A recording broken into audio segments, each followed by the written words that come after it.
The man was in the cave. His footsteps neared, each one coming at a slow, deliberate pace. But then, he didn't need to rush. We were trapped, caught in a massive cavern we knew nothing about, with our only exit blocked by the man himself. "He knows we're here," Eric said. I wanted to tell him to shut it, that there was a chance he didn't, but I knew he was right. In the man's current state, he could almost certainly smell us.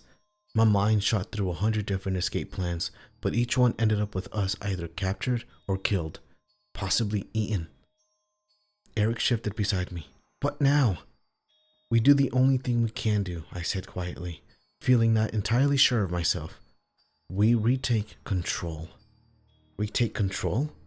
I took a deep breath, hating myself for what I was about to do, but we were out of options. Running blindly into the cave wasn't on the table, and neither was running blindly into the man.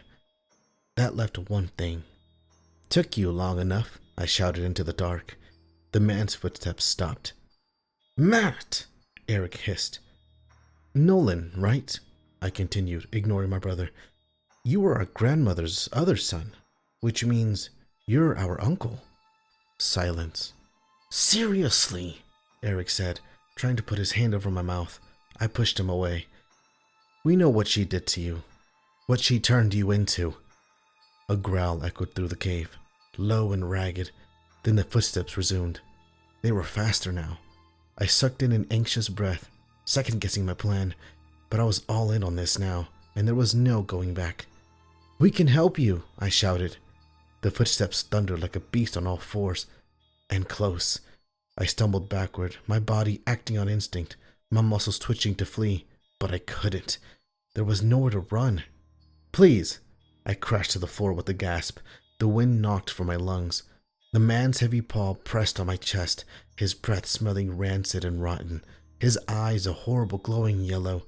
I struggled at him and his claws dug into my flesh. Eric cried out beside me, bashing at the man before he too hit the ground with a loud thud. "Eric!" I wheezed. I kicked and bit at the man. "Eric!" His paw moved from my chest to my mouth, where it clasped itself almost entirely about my head. I screamed muffled cries into it, my fists beating at him uselessly. This was it, I thought. I'd killed us both. My chest heaved, emotions rioting within me.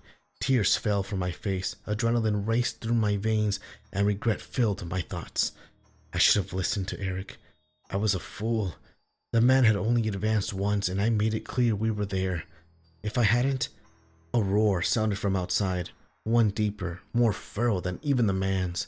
It filled the cave, its echoes ear-splitting and its tone like gravel in a carburetor. I fell still, my resistance fading as I realized what the man was doing. "It's dark," the man growled. "It's dark."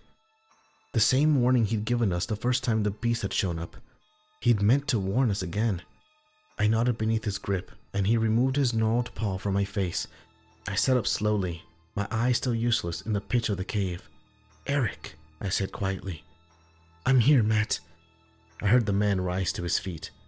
Then he grabbed me by the back of my leather jacket and heaved me up with him. Eric grabbed my shoulder, steadying himself as the man easily plucked him up next. "The beast is back," Eric whispered beside me. "Looks that way," I said. The man grunted expectantly. "It's dark." "Oh, right," I said, getting his meaning. I flipped my phone's light on and cast it ahead. The man had already begun walking deeper into the cave, though this time more slowly. He intended for us to follow. Eric and I exchanged a brief look of unease before nodding and shuffling after him, my heart racing as I prayed we've made the right decision. "This feels too convenient," Eric whispered. "Don't forget, the last time the man showed up, we nearly died." "Don't have much of a choice, do we?" I said, cradling my broken wrist. "If it's between the beast and the man, I'm taking the man every time." If the man was Nolan, then he might be trying to help us, and maybe that was his intention all along. Likely, he knew about Jake too. We walked only a short while before we came to a halt in front of a rusty cage door, which separated our half of the cavern from the one ahead.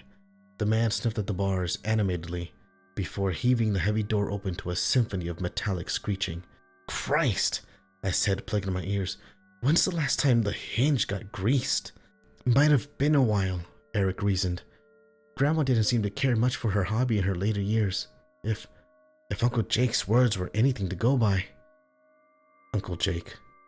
We were both quiet for a moment, guilt swimming in my stomach, and only stirred when the man beckoned us forward with a great gnarled paw. We made our way to him. As we neared, the light of my phone began playing across man-made objects against the stark black stone of the cave. Tables were scattered about, stacked with books and various surgical tools, while chairs sat tucked neatly beneath them. On the smooth wall ahead was a great sprawling diagram written in white. I recognized it as the same diagram from Mysteries. "Do you think this is it?" Eric said breathlessly. "Where she made them?" It seemed that way. Grandma hadn't wanted us exploring this cave, and after passing that steel gate, she clearly didn't want anything in here, human or otherwise. I picked up a beaker of fluid, gazing at it like I knew anything about chemistry. This definitely fits the mold of evil lab. "Where does she get the time to do all this?" Eric said. There was the snap of a match, and then a flame hissed quietly to life. I turned to see Eric lighting a large candle. "Sorry if I startled you. I just figured we ought to save your phone's battery." "No, that's a good idea." I stuffed my phone back into my pocket while the two of us made our way around the lab, lighting the other candles. "I've been thinking," Eric said, waving out his match as we lit the last of the wicks, "about what we might find down here." I could still hear our mother weeping in the back of my thoughts. I could still feel, no matter how far I pushed it down, the thrill I'd felt at bashing in Jake's skull. I swallowed. "Yeah, me too." We split up and looked over the contents of the tables. A lot of it was books written in a language I couldn't make heads or tails of, bound in leather with fancy steel clasps on their front. They looked 1,000 years old. Then, beneath the stack of scattered paper, I found a page with my name on it. I snatched it up, looking at Eric to make sure he hadn't noticed. My brother stood near the far wall of the room, his head in a book, occasionally glancing at the ground and adjusting his glasses. Good. I was in the clear. I read, "Matthew is responding well. His mannerisms appear mostly unaffected. He is still kind, rambunctious, and curious. Certainly far less aggressive than Jacob.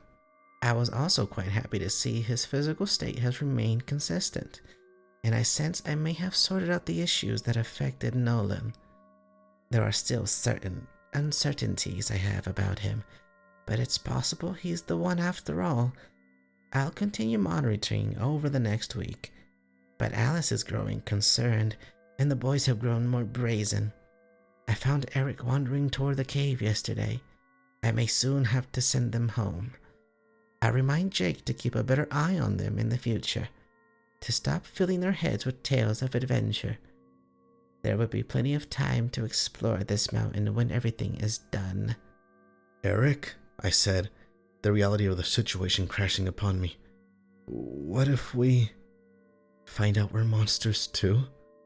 Eric said, walking toward me with a look of morose. I didn't say anything. The truth was, I didn't think there was much "we" in it. Grandma had given me something, and now it was clear it was the same serum she'd given Jake and Nolan. I looked at the man, at Nolan, and sighed. What had she done to us? Why? I don't know, I said, hating myself for being too weak to admit what I was. What if I turned now and hurt Eric?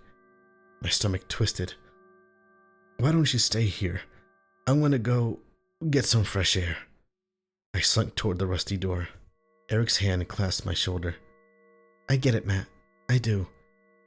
Jake wasn't Jake anymore.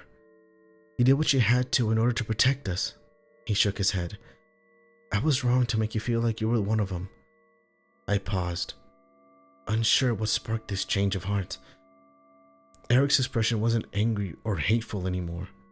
Rather, it was calm and a bit regretful. He let his hand fall away. "So don't feel like you need to run off, all right?" I nodded. It was a nice sentiment, and I was glad that Eric trusted me again. But he was wrong too. The page had confirmed it. I was a monster, and I had already felt myself losing control to Grandma's medicine. What if next time, instead of Jake, Eric was the focus of my anger? I stuffed my hands into my pockets. I wasn't going to let that happen. Don't worry, I lied. I'm not running off, just getting some fresh air. I've got my phone's light. I'll find my way back. I heaved the steel gate open to the sharp notes of squealing metal, and Nolan stepped in front of me. His massive jaws dripped saliva, his glowing yellow eyes boring into me. I squirmed beneath his gaze. "It's dark," he said, pointing to the back of the room. I blinked. Was he trying to show me something? Swallowing, I picked up a candle and followed him toward the shadowy corner. The same corner I seen Eric in while I was reading the page. As we neared, I realized something was on the floor beneath us. Runes. They made a large circle and looked as if they'd been carved directly into the cavern floor, hammer and chisel style. What the hell? I muttered, recalling the runes from Mysteries. What is this? They're symbols, Eric said, pagan by the looks of them. His eyes were downcast, his voice filled with guilt. I think it may be a sort of summoning circle. Summoning circle? To summon what? Eric fidgeted with his hands. He started to speak, then the words escaped him and fell silent again. Eric? Matt. His words came between whimpers. Another anxiety attack. No sense badgering him right now. Nolan had led me here. Perhaps he had more information. Nolan, right? What's going on? Can you tell me anything? Help me understand? Silence. Of course he couldn't explain. His only vocabulary consisted of announcing the time of day. Still, I'd appreciate it if he could have pointed out a book or scroll to help me along. Then it hit me. Eric might be too worked up to get any words out, but I knew where he learned about the summoning circle. I extended my hand to my brother. Hand me the book then. I'll find something out myself. Eric stepped backward, clutching the book against his chest. I can't, Matt. You don't get it. What? I don't get it. Eric, stop fucking around. Another roar erupted. The beast. Was that closer? Shit, I thought. The bastard probably heard the screeching of the damn gate. I'm not fucking around, Eric shrieked at me, his eyes wet with tears. There's stuff in here that you wouldn't understand. Couldn't understand. What the hell was going on? I winced, bringing a hand to my head as my mother's crying voice screamed in my mind. Please, Matthew. Please. My lips felt dry again, and my ears rang. Eric, I said, stumbling to stay upright. The book. I need to know what this circle is. I already told you, he sobbed. It's a summoning circle. I need more details than that, Eric. What the fuck is it summoning? Please, Matthew. Please. You have to. I shook myself free of my mother's voice, gritting my teeth and grounding myself in the moment. Focus on the pain in my wrist. Focus on the sound of the water dripping against stone. Focus on the cool breeze. Breathe. If I give you the book, you'll do it, Eric said, backing away from me and shaking his head. You'll do it. Do what? I shouted. Sound, touch, scent, ground myself.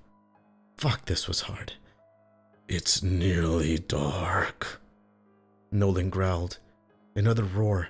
This was echoing through the cave, so much closer now, sharp, jagged, and monstrous. The beast. Was it inside? Damn it. If I give you this book, Eric said, pointing at me with a manic expression, glasses crooked on his nose, you'll do to me what you did to Jake. Fuck, my legs felt weak. I stumbled to a knee, taking another breath and centering myself. Memories bombarded me, while my mother's voice screamed in my head over and over. Please, Matthew, please. Shut up, Mom. Please. Why would I do that? I said, screwing up my face in sensory overload. Tell me, Eric. Tell me why I would do that. Eric said, trailing off. It's dark, Nolan repeated, this time harsher, more fiercely. It's dark. I became acutely aware of him moving, darting off toward the way we'd come. Where was he going? Another roar, guttural, horrible, so close, too close. Something was running through the cave, something massive. Please, Matthew, please. Eric, I screamed, tell me. I'm one of them, He sobbed quietly. a monster.